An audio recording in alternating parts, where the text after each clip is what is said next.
Founding fathers did give we the people the power to do something. So we're doing it. It's really a joy to see the people finally waking up. It's exciting. This is not Republican or Democrat. It's not liberal, conservative. This is about the people of America having the power to make the decisions and bringing that back from the federal government. Watch people light up and realize that they do have a voice. You know, a force to be reckoned with. Nothing can stop a man in the right that just keeps on coming.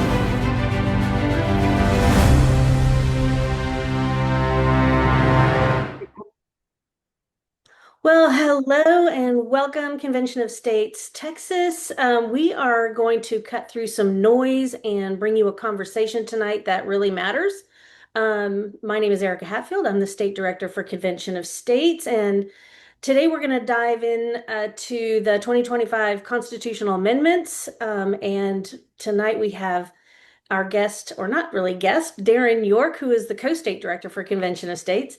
He is the author and compiler of a voter guide that's going to take us through the constitutional amendments. And Darren has done the hard work of pulling together the history, the legislative details, and fiscal impacts of each amendment so that Texans can walk into the voting booth with confidence. And so, Darren, welcome, and thank you so much for putting this all together. Give us a little bit of background, if you would.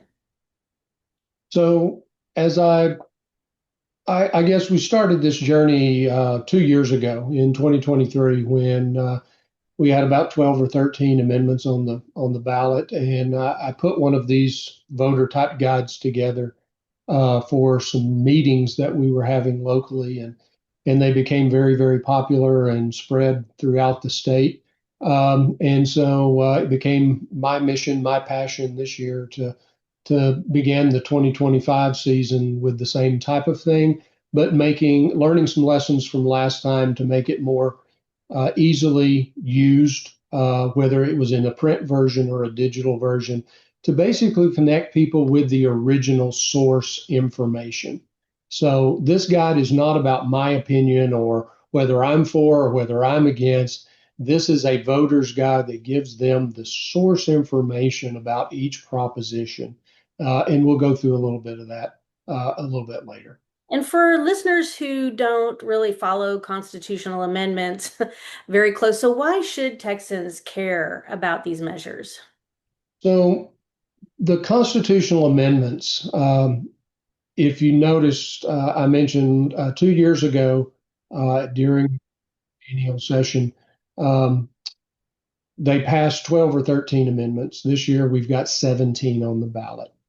Now, not all of those have to do with financial or fiscal or tax money being spent. Some of them are strictly just changes in the language of our Texas Constitution. And we have several of those this time, and we'll highlight one or two of those. But the real reason is that about 4 years ago, during a session, the legislature passed a bill that basically limited spending and the budget of Texas to inflation plus population increase. So the Texas budget couldn't grow by any more than those measures. Now, the constitutional amendments are the exceptions, because these become extra budgetary. So they can still meet the budgetary guideline, but these become what the voters want, not passed by the legislature. So we just need to keep that in mind, is that all of these monies that they're proposing to spend are outside of that budget cap that the legislature set for themselves 4 years ago. So more or less, the state legislature is asking, not on all of the measures, but a lot of them, they're asking the voters to spend more money. Absolutely. Yeah. And in some cases, it's not necessarily the direct impact to the state when it talks about the impact, the fiscal impact. We'll talk about a couple of those as well.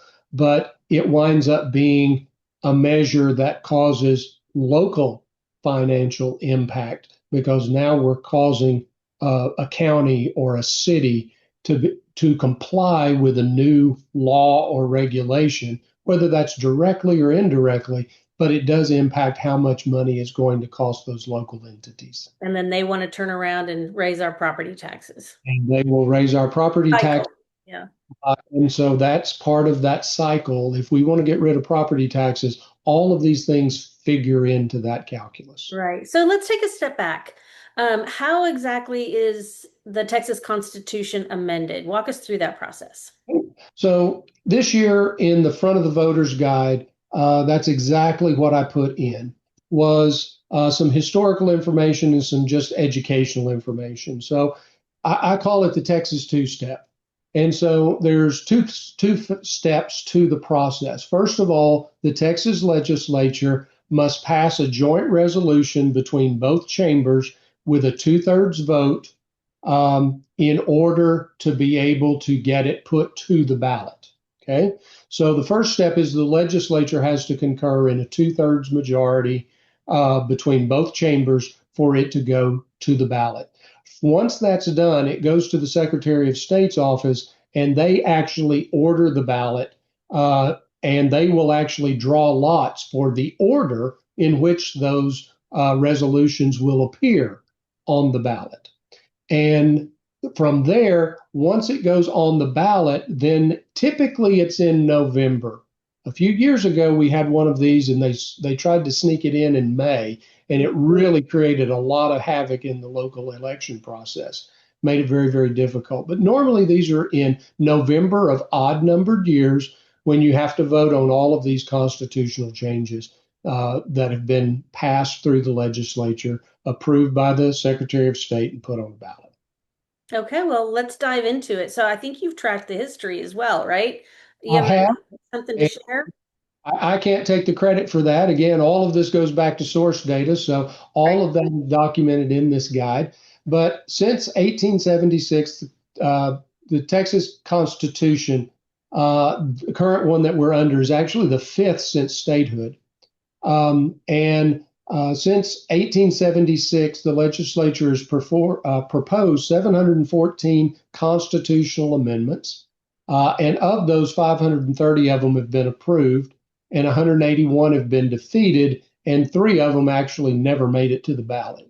So quite a lot of history there. And if you go to either one of these websites, you can find these PDF documents that have all of that detailed for you in there. The other thing that's really interesting in that documentation is how many amendments we've had over the years since 1876.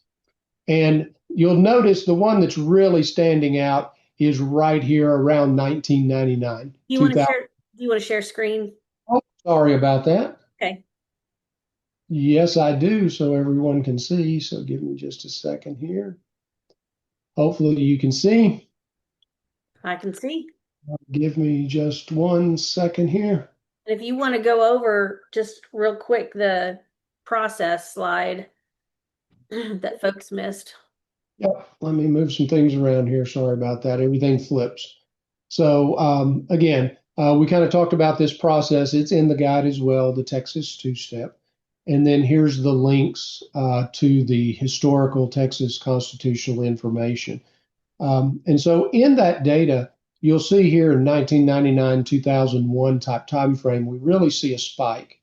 And that was due to the fact that we had lots of laws and things that had mismatches, and lots of constitutional amendments that had mismatches to the original language in different sections. And so in this time period, the legislature went through a really concerted effort to clean up the Constitution.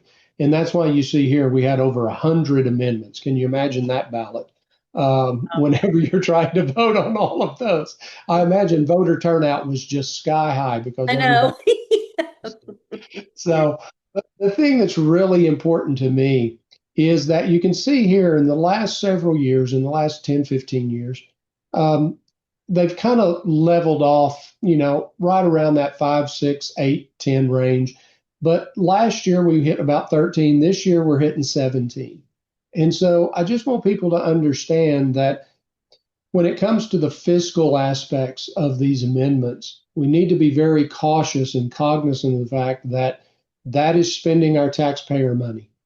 And so if we if we really want to impact the taxes that we pay, this is a big part of it. Because again, the legislature approves their budgets. These become the amendments where we spend even more billions.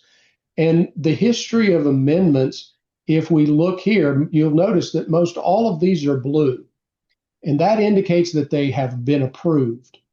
And so the vast majority of amendments that make it to the ballot get approved. And so it's really important for us to recognize that as we go forward, this is a process that we need to be engaged in at the legislative frame instead of waiting until they make it to the ballot. Right. So that's one of the things that I really want to put out. And again, this is the percent adopted. So you can see here over the last 30, 40 years, most of those 80, 90% of them wind up being approved if they make it on the ballot. And they get approved because of the flowery language talking you into it when you read it. And it sounds so good that you just think, wow, this sounds really great. This is what we really need. Absolutely. So it may be that they're taking 30, 40 pages of actual legislative bills to create the amendment. So what happens is you have the resolution that puts the measure on the ballot for the voters to approve. That's what the resolution does. But many times, if there's a fiscal component to it, they have to pass what they call enabling legislation. And this is the legislation that actually sets up the framework, the regulations, the legal entities, whatever it might be, to actually execute this new thing. And they always put in the resolution that one sentence that tries to describe that 30 or 50 pages of legislation. And so sometimes it's very difficult to get it condensed into one sentence. And most of the time it sounds a lot better than what the details really portray. And so that's really, really an important part. Right. So before we get into the meat of the guide, is there anything else you want to share? I think the main thing that I want to really point out is, recognize Election Day is November the 4th. Make sure that you're voting. The last day to register to vote for this election is October the 6th. And if you're going to apply for a ballot by mail, that deadline is October the 24th, and early voting will start October the 20th. So those are big dates. You can get those at the Secretary of State's office or at votetexas.gov. And all of that is really important for you to keep track of. But again, I do want to kind of give you a highlight of the guide, kind of show you how it's laid out, kind of in a summary, and then we'll dive into some of these amendments, if that's okay. Let's do that. So the way that I have laid this out, and again, I want to make sure that everyone understands this is not my creation as far as the details and the data and the information.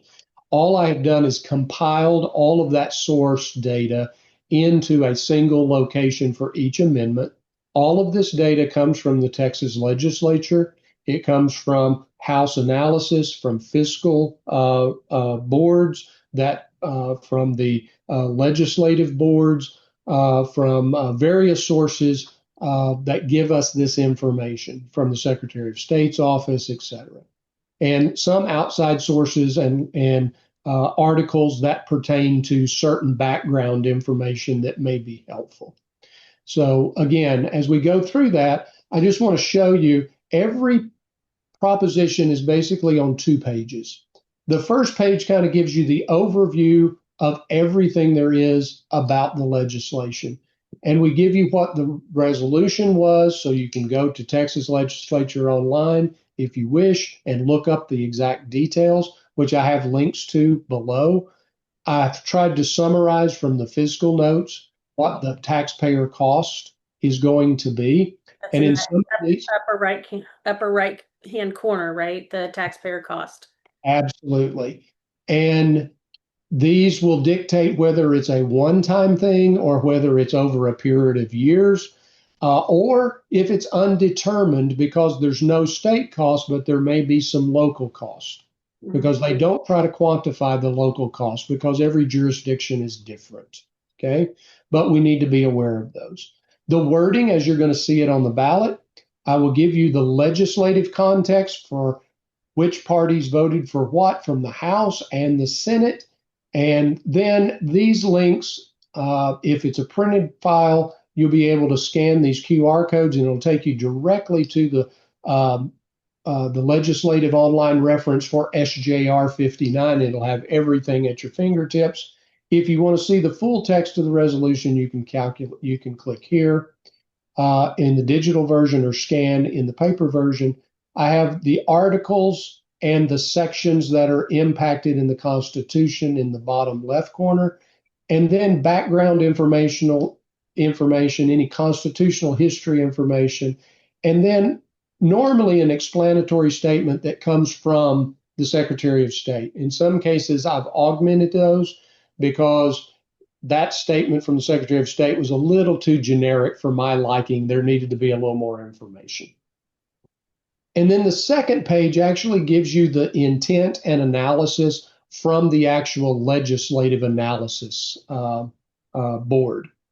And so that will give you the direct access to it. And then from all of the witness testimony that was given in the House and the Senate for these, I've listed those that testified or registered in favor and those that testified or registered as opposed. And then in some cases, if I had access to what they actually said, I put some of those statements as well with them so you can see what they're saying and some of the arguments that they may be making for or against. Okay. That's really helpful. So you don't give us how we should vote. You're letting the reader make their own determination based upon the information you're providing. Absolutely. That is the key. This is not telling you what I believe as being a for or an against. This is just so you know all of the information so that you can make an informed decision in how to vote. And then the last section of every one of these is what a yes vote means. And the reason I put that in there is because sometimes the ballot wording is worded in the negative. This year, we're very blessed in the fact that they're all pretty much in the positive sense. So you really know what a yes vote means and a no vote means. But in previous years, sometimes the ballot wording has been in the negative. And that makes it really difficult for some people to understand. Well, if I vote yes, what does that mean? If I vote no, what does that mean? And so I put that at the bottom for clarity as well. And then I'm going to skip to the end real quickly, if you don't mind. So hopefully you don't get too dizzy with all the information flipping. But I do want to show you kind of some summaries of the legislative information. So for every proposition, I've tried to consolidate in a summary so you don't have to go to every page if you don't want to see that. What the fiscal notes are, and this is the financial estimations that the legislature made, the bill analysis, and then if there was an enrolled bill summary for each of those. And all of these are clickable in the digital or scannable in a paper copy. And then the last one is a legislative summary. Remember, I talked about this enabling legislation. So for every one of the resolutions that have enabling legislation, I've included its partner bill from the House or the Senate so that you can go read the text. And in some cases, I've replaced the fiscal note with the House or the Senate bill because that's where the cost actually comes in. Because if you look up the resolution, it's probably going to tell you that the only cost to the state is the cost to publish. But if we really look at the fiscal note, you'll see the details of kind of some of the considerations for the state level and then local municipalities. This is so helpful. And so tell us, Darren, if we want to share this with others, how do we go about doing that? So if you want to share this with others, you can. We can probably put the website and the link up there. But here is a scannable QR code that if you have the guide, you can use it. I guess if you're watching the video, maybe you can zoom in on it and take a picture. Otherwise, I'll flip over here and give you the website. www.txconstitutionalamendments.org. That's sites.google.com www.txconstitutionalamendments.org. /view Again, Texas Constitutional Amendments. And from there, www.txconstitutionalamendments.org. you'll be able to land on this page. You can go to the voters' guides. It has a lot of the information that we just talked about. And what if I'm another organization and I want to use this to send it out to my followers? If you want to use this, you're more than welcome to. If you want it branded with your organization, I'll replace the state seal of Texas on these front page and back pages with your logo if you wish to do that. You're welcome to use it however you wish, distribute it however you wish, print it if you wish, as many times as you wish. The only thing I ask is that you don't sell it, because none of this information is mine. The only reason that I've put a copyright on it is for the organizational content. This is all publicly available information, and it is not to be sold. It is only for educational and voter information purposes. And that is the disclaimer on the copyright and permitted use page. So, well, thank you so much. That's a gift. That's a huge gift to the state of Texas, and all the voters. So let's go ahead and dive into a couple of these. I have chosen a couple, and I don't know if you have any that are on your heart, Darren, but let's go ahead and start with Proposition 2, the no capital gains tax. So Texans are being asked whether to ban capital gains taxes forever. What's the real story here? So the ballot wording says the constitutional amendment prohibiting the imposition of a tax on the realized or unrealized capital gains of an individual, family, estate, or trust. So if we go back, we recognize that there's a lot of states, even the federal government imposes capital gains taxes. And sometimes, a lot of times this is referred to as, especially in the terms of an inheritance as far as an estate or a trust, as a death tax, because it imposes that tax on the family that remains or whoever is the holder of that estate or trust. And so Texas is saying, we don't want to go there. We're not going to do that. And there are some implications for capital gains, realized or unrealized. Now, the realized are a little more direct. The unrealized is where it gets a little sketchy, because the unrealized means that even if you hold a stock or a portfolio of something and the value goes up, you may have to pay a tax on that value increase, even though you've not cashed it out and realized it. So if your portfolio goes up in value, then you may have to pay a tax. And several states do that.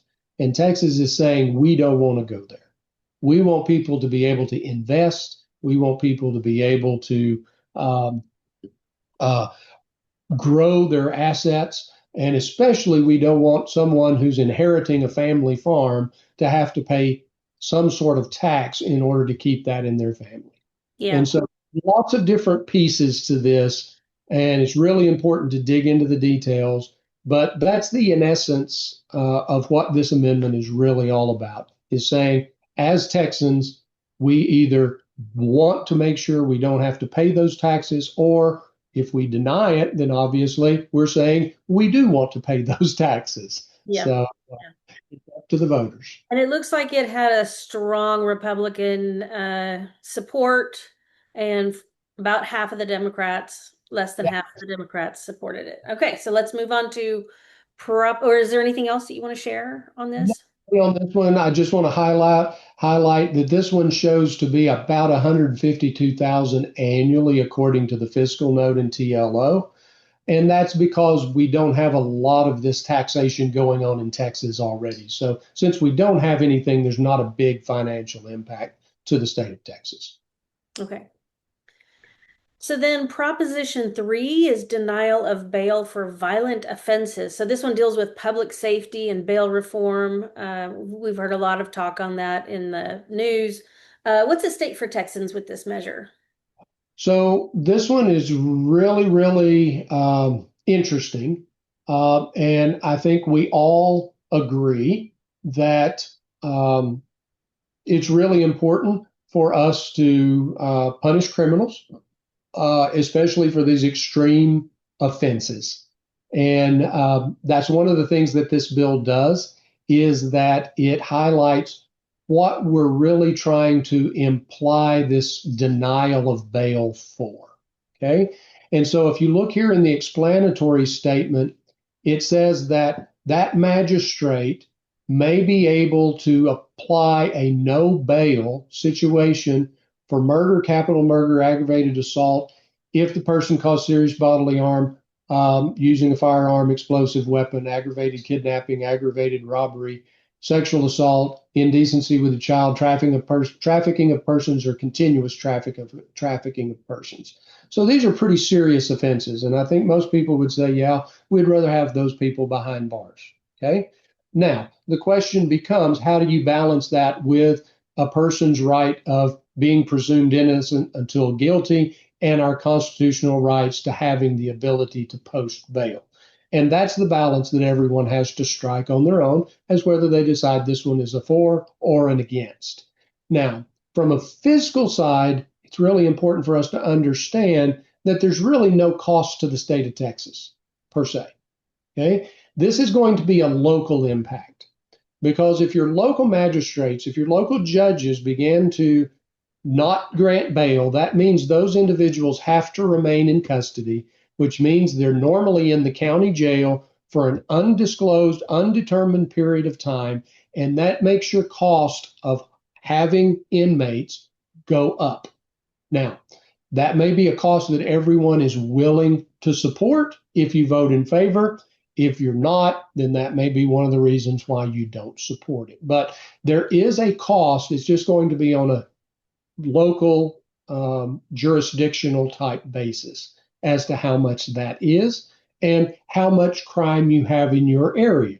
If you're living in a rural area where you don't have many of these, I'm going to call them high ticket offenses, then the cost may be minimal. If you live in more of a metropolitan area where maybe you wind up with more of these type of offenses, the impact may be more. So there's lots of factors here with this one, and lots of emotion with this one.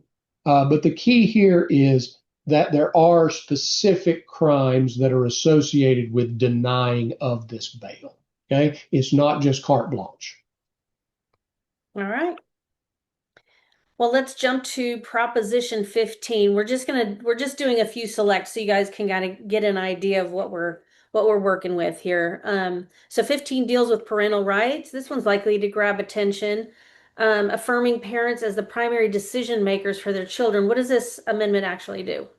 So this amendment basically enshrines in Article 1, creates Section 37 that basically says the constitutional, it affirms the parental rights to be the primary decision makers medically, educationally, every area of their life, that parents are the primary decision makers for their children.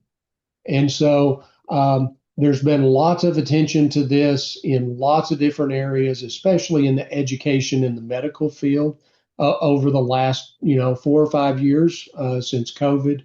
And lots of attention's been given to it. In 2000, the Supreme Court actually affirmed parental rights under the 14th Amendment. And so there's lots of background and history here. What we're saying in Texas with this is we don't want it to be subject to case law. Okay. And that's really what it amounts to now, is that these rights are subject to case law. We want it enshrined in the Constitution because there's an order of things. There's the Constitution, there's the legislative laws that have been passed, and then there's the case law that is the interpretation of those laws. And so we want to enshrine it at the highest level in Texas with this amendment. And if you're in favor of doing that, then it's a yes. If you're not, then it's a no. Now, there is one thing interesting about this one that I do want to point out, because there's some information out there about a phrase that initially was in the resolution and was in the bill, and the wording. And it basically was the wording that gave parents these rights unless there was a compelling state interest. That was the original bill. The final bill that passed does not have that language in it.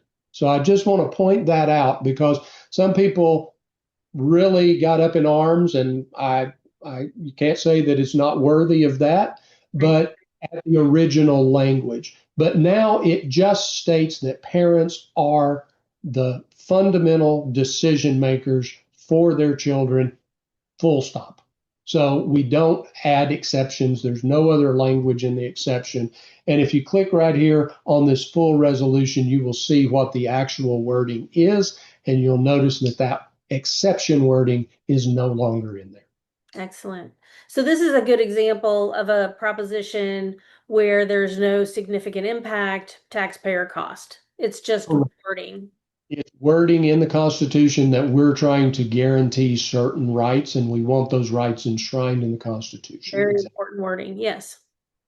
All right, anything else on this one? Not that I know of. All right, well, let's get to 16. This is an important one, again, clarifying citizenship for voting. So this seems straightforward, only U.S. citizens can vote. Why was this amendment considered necessary?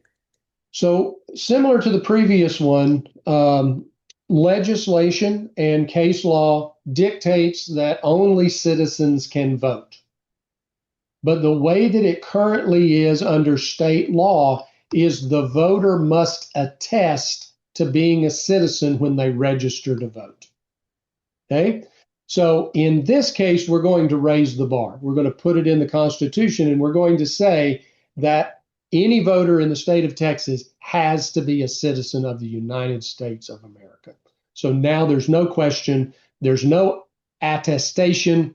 There's going to have to be similar to, other requirements for voting with your IDs and things like that. We will have to make sure that every registered voter in the state of Texas, and that will fall to your local voter registrars and the legal entities and the wording and the directions that come from the Secretary of State's office to actually implement this and how that will actually turn out to be.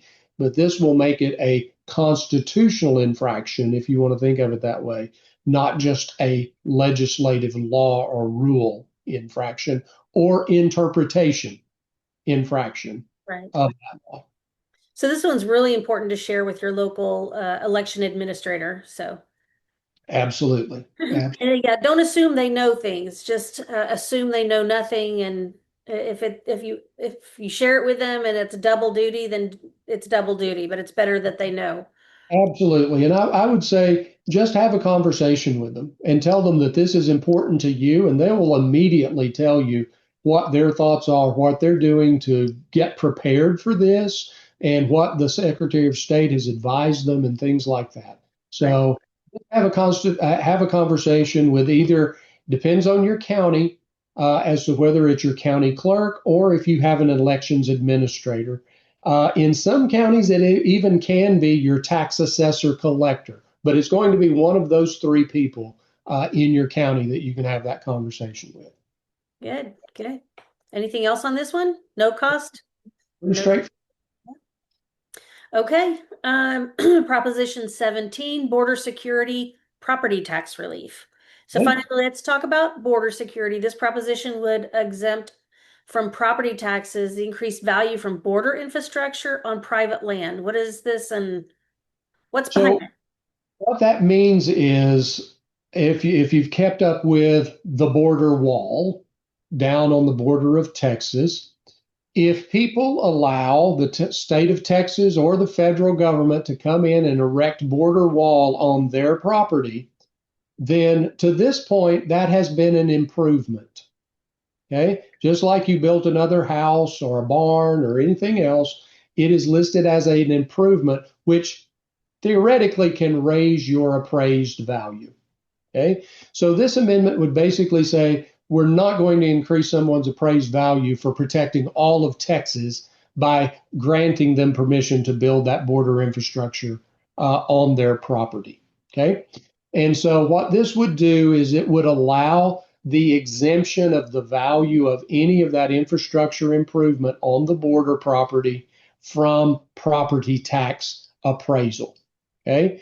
And thereby not impacting their property taxes adversely because of that.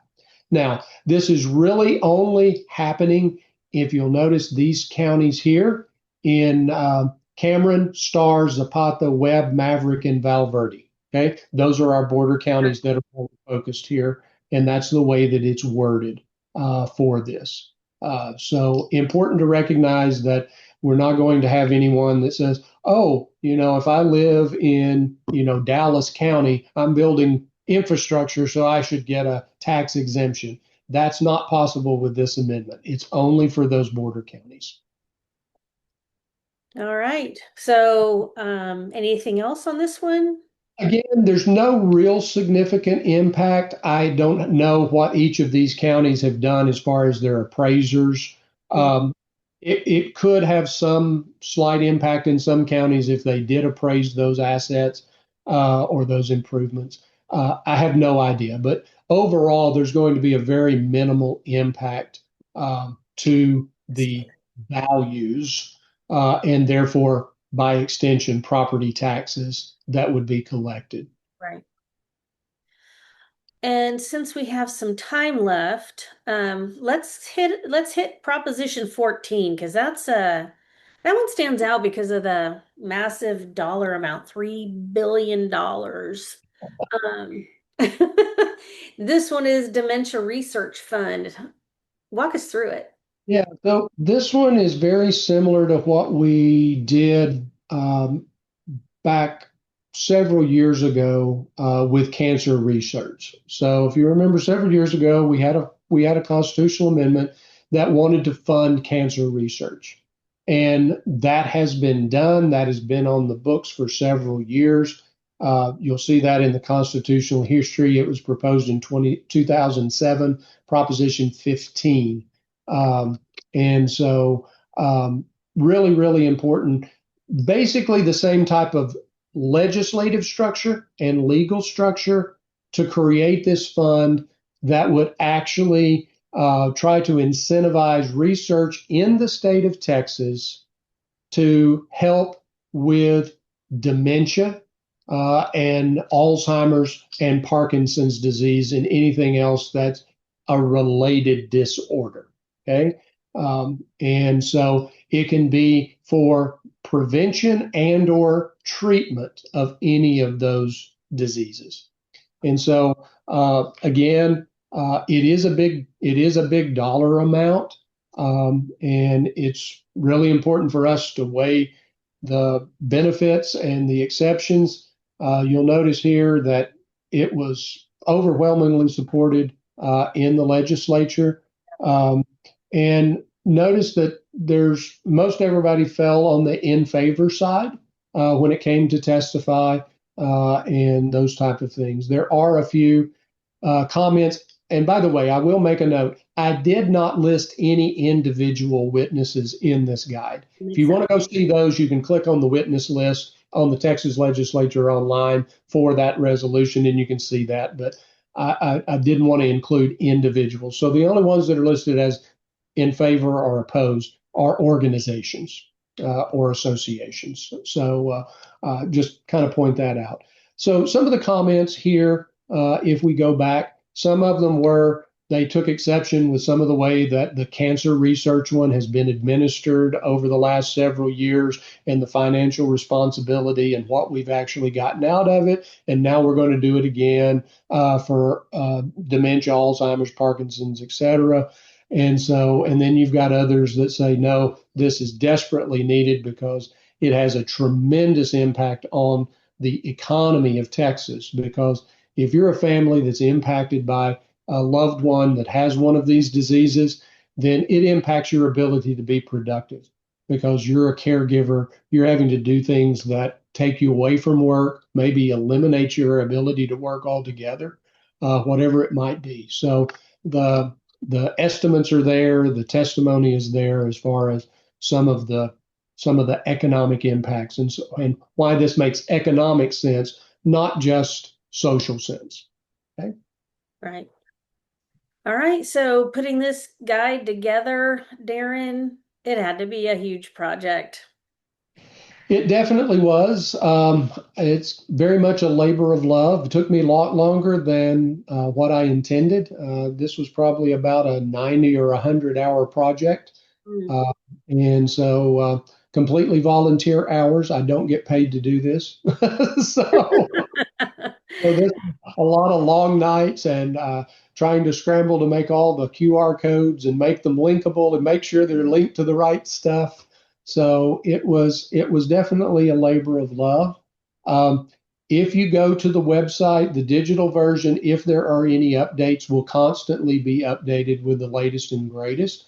So if I find other resources or other people give me information about other resources that fit this information, education, try to get people out to vote type mantra, then we'll include it and it'll be out there on the digital version for people to grab and use as you wish.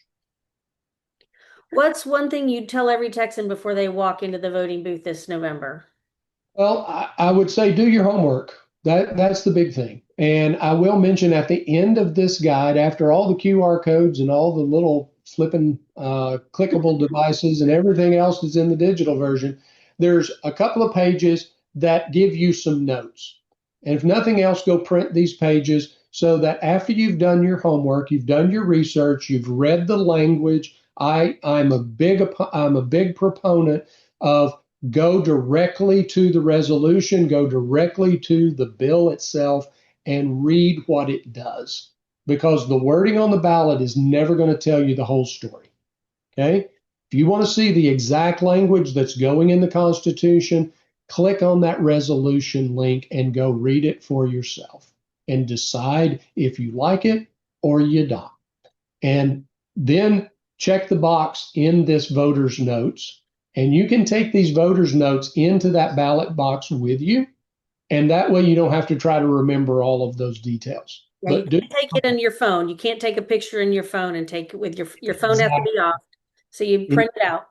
Exactly. So print out these pages, and as you do your homework and as you make your decision, check the box to say yes or no, and then take those pieces of paper into that voter's box with you. And that way you don't have to try to remember. It'll make your balloting a lot faster, especially since there's 17 of these. And then in some cases you have